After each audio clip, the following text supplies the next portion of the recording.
Welcome to CBS This Morning. We begin with this. U.S. officials are blaming Iran for an attack on Saudi Arabia, but President Trump does seem to be lowering any expectations of a U.S. military response. The president told supporters in New Mexico last night not to panic about oil supplies after the unprecedented attack on Saudi oil facilities. Now, earlier he said he is weighing his options one day after tweeting that the U.S. is, in his words, locked and loaded. Sources tell CBS News many of the projectiles involved in the weekend attack were fired from Iranian territory. They say at least one missile passed through airspace over Kuwait, a U.S. ally. Weijia Zhang is at the White House. Weijia, how close is the president to making a decision? Good morning, Anthony. President Trump is not committing to any time frame, but he announced a team led by Secretary of State Mike Pompeo will head to Saudi Arabia, and the U.S. is talking to its neighbors in the region. Well, as you guessed it, we're inching closer and closer to war with Iran. Now, I want to make one thing clear. The whole clip that I put from CBS this morning that had the Bomb Iran song clipped into it, I found that clip. Thought it was very fitting. I just want to make this perfectly clear, though. I'm not putting that up because I want to go bomb Iran. So please no one take that out of context. I'll put, it's just the fact that I think so. Whoever put that definitely shows what they're wanting to go do. And they're inching closer and closer to it. And just because John Bolton is gone doesn't mean much has changed. They still have the agenda and they want to go and bomb Iran right now. So, hey, and they're inching closer and closer to it. Before the end of it, it'll probably end up happening. We are very close to war with Iran at this point. And the neocons and the war hawks up on Capitol Hill, they are itching for this war. Now, President Trump is still taking sort of a semi-stance that he's really hesitant to pull the trigger to go to war. Not sure if that's genuinely because he says he doesn't want to go to war or if it's because he realizes he made the campaign promises. He wasn't going to be like every other president just taking us into all these conflicts for no good reason. Now, I halfway want to give him the benefit of the doubt on that, simply because he didn't send cruise missiles over into Iran after our drone was hit. Of course, you had the whole back and forth issue on that. Which side was telling the truth? Were we in their space? Were we not? Doesn't matter. He still didn't retaliate. And John Bolton was pushing for that retaliation. Trump called it off. So a part of me wants to believe he genuinely just doesn't like the concept of all this war. Okay? And I hope that is the case. But it doesn't matter. He surrounded himself in his cabinet when he hired people like John Bolton. And apparently one of the people being floated as John Bolton's replacement is just as much of a war hawk as John Bolton was. When you put people like that around you, their neocon war hawk influence is what's going to be influencing your decision making, or at least trying to. That's not a good move if you don't want to go to war. It's not a good move. Now, a lot of you might be sitting there saying to me right now, well, what's your deal? They attacked our drone. They're attacking Saudi Arabia's oil fields, except, I'll say it one more time. Saudi Arabia is no true ally of the United States, first of all. Yes, it may have some detrimental effects on the international oil markets. Of course. However, Saudi Arabia, you look what they did to Jamal Khashoggi. I don't care what your views politically on Jamal Khashoggi are. That is absolutely crazy. No country should be allowed to do that and get away with it and then still be in good graces with the United States. Period. You don't kill reporters who just simply tell the truth about you. Now, a lot of you may say, oh, well, that's what the media does, Trump. No. Well, first of all, Trump hadn't tried to kill a reporter either. Okay? But at the same time, no, this media out here today, a lot of these journalists aren't real journalists. Lawrence O'Donnell, if it's true. Rachel Maddow, Russia for 2 years straight. And let's not even get into the CNN clowns. For that matter, even some over on Fox who are just so right-wing they can't see the truth when it slaps them in the face because it wasn't a right-wing truth. When the right wasn't right about something, they can't admit it. Okay? So with that being said, Saudi Arabia also, you go back and examine the people in 9/11, they had more of a tie to Saudi Arabia than it did to Iraq. So, yeah, I'll say it again. Saudi Arabia is not a good ally of the United States. But the United States wants to stay in good graces with them because, we're selling a boatload of weapons to these people, aren't we? Remember, the same federal government, especially on the Democratic side. Now, the Republicans will want to say they're defending your Second Amendment right, but it doesn't matter. Democrats and Republicans have both sold these guns. It's not just the Republicans. Okay? But the federal government who thinks that your Second Amendment right needs to be restricted and limited because of irresponsible gun owners out there not keeping their guns locked up properly, or the fact that we could just use better background check systems, but that doesn't mean you should take guns away from me or anybody else or particular types of guns. You just properly vet who's buying the gun better. And I've got no problem with that. But I don't want cyber guns, smart guns, whatever the heck they're calling these things, that have to recognize your fingerprint before you pull trigger. Yeah, I'll bet none of those people pitching that idea want their Secret Service armed with that bull crap. Bet you they don't. Okay? But they're pushing that we need our rights restricted because of too much guns. Yet, this country's government is one of the biggest arms dealers out there. And they're dealing arms to Saudi Arabia, who then turns around and sells those guns, and they end up in the hands of jihadis. Oh, the terrorists we've been fighting for over a decade, right?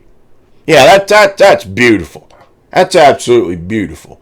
Okay? So, I really, I don't wish any ill will on Saudi people. But should the United States get involved in a war because someone attacked Saudi Arabia? Just because they're supposed to be an ally who had people involved in 9/11, an ally who deals our arms, ends up in the hands of jihadis, an ally who kills reporters? No. Absolutely not. We shouldn't end up in a war over that crap. Period. Okay? Nonetheless, that's what they're going to ratchet up. They're already blaming it on Iran. Of course, they've been itching for that war with Iran. They just hadn't really found a good reason that the people in the country may get behind. And I don't think they'll get behind this one. And that might be why Trump's not entirely behind it too. Maybe it's because he wants to see public support before he pulls the trigger to go to war. Or maybe, like I said, he's kind of hesitant about it. Maybe he's got slightly better of a moral compass. I know a lot of you out there may disagree with that, but hey, I'm gonna give the man the benefit of a doubt. Maybe he's got a slightly better moral compass on war than the rest of the swamp up there on Capitol Hill. Maybe, but either way, it doesn't matter. Democrats and Republicans now are pushing for this war. They want to go to war in Iran. They'd cut off a limb if they could get it, because their donors and the military-industrial complex is smelling a lot of money right now. A lot of equipment, a lot of funding.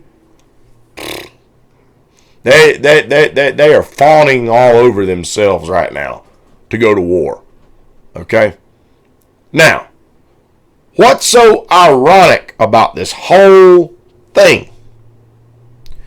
The first, excuse me, and you'll have to excuse my voice again, especially if it's cracking or stuff. I'm still fighting off this cold and chest congestion, so I still sound like utter crap. But nonetheless, what's so ironic is that the first group to take credit for what happened to Saudi Arabia was not Iran.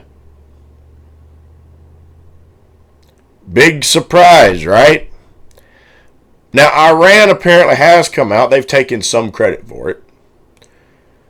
And our intelligence trying to say one of the missiles had to have came through Kuwait, so it must have came from Iran and this and that. But would anybody like to take a guess as to who that other group was that took credit for the attack? Well, let's just take a look, shall we? And if any of you were right, give yourselves a pat on the back. So, if you guessed Yemen, you'd be absolutely correct. Coming straight from the Washington Post here. Istanbul explosions and towering fireballs struck the heart of Saudi Arabia's oil empire on Saturday in an apparent wave of drone attacks claimed by Yemen's Houthi rebels. Last time I checked, Yemen was not in Iran. The blows knocked out more than half the kingdom's oil output for days or more and threatened to drive up already high tensions between Iran and its foes in the Persian Gulf. So, what is the irony of the fact that it's supposed to be Yemen? Well, we'll get back to that in a minute, but just reading on here. The pre-dawn blasts on facilities of the state-run oil giant Aramco, probably saying that completely wrong, which the rebel group claimed were carried out by a fleet of 10 drones, marked one of the most devastating strikes into Saudi territory claimed by Iranian-allied Houthis in more than 4 years of war in Yemen. All right, so yes, Yemen and the Houthi rebels are allied with Iran, and so it is possible that Iran may have armed the Houthi rebels to help in this attack. Okay, but nonetheless, keep going here. It was also the most serious attack on Saudi Arabia's oil infrastructure in decades, which includes barrages of Scud missiles fired by Saddam Hussein's forces during the 1991 Gulf War. A NASA satellite image showed what happened to be a long streak of black smoke flowing to the southwest from the Aramco site. Okay. So now, what's the irony of the fact that it was supposed to be Yemen who attacked Saudi Arabia? Well, the big irony of it all is that Saudi Arabia has been conducting basically a genocide in Yemen, slaughtering people. They get illness outbreaks. Saudi Arabia tries to stop medical supplies and whatnot from getting into the country. Really? So, one country who, it's been proven, people from that country were involved in 9/11. They killed journalists. They deal our arms, and that ends up back into the hands of jihadis. And now they're carrying out a genocide. And how do we know that to be true? Because of what they're doing in Yemen? Maybe because Bernie Sanders actually introduced a bill to say that we would no longer support what Saudi Arabia was doing, passed unanimously. There may have been like a couple of votes in the House and the Senate, But overwhelmingly, it passed with Democrat and Republican support. Wow. That would have been a surprise to some folks, considering how in the pocket of Saudi Arabia a lot of these politicians are. That's probably why they still want to keep recognizing them as an ally, no matter what kind of heinous stunt they pull. Whatever. It passed. And then Trump vetoes it. I was highly upset on that veto. What purpose? What purpose do we have to support another country while they massacre another country? Leave it between the two of them. We do not need to stick our nose in the middle of that, especially for an ally who's done the things that I have been naming that Saudi Arabia has done throughout this video. It's absolutely ridiculous. But nonetheless, Yemen took credit for it. And Saudi Arabia and Yemen have been fighting back and forth. Saudi Arabia's been butchering people in their country. And now we're going to blame Iran. Now, even though there's a tie necessarily there between Iran and Yemen, they're not the same country. But you watch, our intelligence community, they're going to blame it on Iran. Oh yes. It doesn't matter what the truth actually is. And maybe Iran did it. I'm not saying Iran didn't do it. But right now, another country has taken credit for it. They're an ally of Iran, so of course Iran's going to say, yeah, we got one. Because their ally basically did it for them. They didn't have to. But nonetheless, maybe Iran did do it. It doesn't matter. Because right now, all the war hawks, all the neocons are getting exactly what they want. Exactly what they want. And if this happened, Iran's really pushing a button here. If Iran really did that and they're really trying to start a war, which I'm sure plenty of neocons up on Capitol Hill will be more than happy to oblige them with. Oh, I'm sure. They'll be sitting there just rubbing their hands. Oh, yes. Go ahead, Iran. Provoke us some more. We're just wanting you to do something so we don't have to make up some crap to go to war with you. That does no one any good. No one.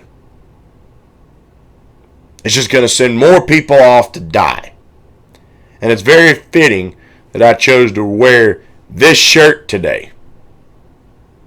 Because if you've listened to Disturbed's latest album, there's a song on there called No More. If you haven't heard it, I'd recommend you go listen to it because it describes what's going on right now perfectly. Very first few lyrics from the song, once again we hear them calling for war. And it doesn't matter what they're fighting for. They light the match and watch the whole world seek into flames. The story's always the same. And it is. The story is always the same. These neocons want war far more than they would ever want peace because war is more profitable to either them or, if you're the politician, for your donors. Morally, they may be sitting there thinking it's a bad idea, but they're so corrupt they just don't care. They go along to get along. So, that being said, we're getting very close to dangerous territory here, people. I would not be surprised if we don't end up in another war before long. And if we do, that's not going to go well with me. This was the president who campaigned on not getting into wars. So if he lets his neocon cabinet drag us into another war, whether he wants to go or not, if he allows all these neocons he's put around him to drag us into another war, not going to sit well with me, and it's probably not going to sit well with the majority of the American people either. And so President Trump, all the Republicans that are wanting to hang on to their seats, You better be thinking long and hard about that, because the country does not support war. They wouldn't get behind Obama for Syria. They're not going to get behind this one either. No, just it's not going to happen. So you better think long and hard about it, because you're going to hand everything over to the opposition party. And what's the problem with that? Not that I agree with the Republicans on 100% of the things. Absolutely not. I find plenty of issues with it. Matter of fact, there's arguably, possibly more war neocons on the Republican side of the aisle than there are Democrats. But nonetheless, there's plenty of Democrats rooting for this war too. So you're going to hand the power over to the Democrats and let them have everything. Meanwhile, the American people really aren't going to be getting much more out of it. You think about it. We're seeing right now who's running for the president, and I don't like the majority of them. There's really one person who I would feel comfortable with, and they're not even letting her on the debate stage. But you think about it, if the Senate and the House and all that goes back to the Democrats, you don't know who you're getting. You really don't.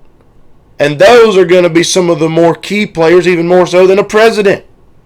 And they could get right in there, take that money, take that corporate money, do the bidding of the military-industrial complex, do the bidding of Big Pharma, take us into more war, and nothing changes. So, seriously, somebody better start thinking long and hard, and the people need to start paying close attention to who's running for office. And if they take us into another war, start paying extreme attention. If they're not shouting from the rooftops they don't want to go to war, start voting these ass clowns out. Thank you for tuning into this episode of the Independent Report. If you liked the video, please give us a thumbs up and like the video. Also, if you have any questions or comments that you'd like to ask, or topics you'd like us to cover, please drop a comment in the comment box below. And also, please subscribe to the channel. And if you do subscribe, ring that bell so you'll stay up to date when we drop new videos and you'll get notifications of it. And also, please support us on Patreon. Funds are going to be used to grow and improve this channel so we can reach more and more people and spread the message that the mainstream media doesn't want to tell people. We hope you'll tune in next time.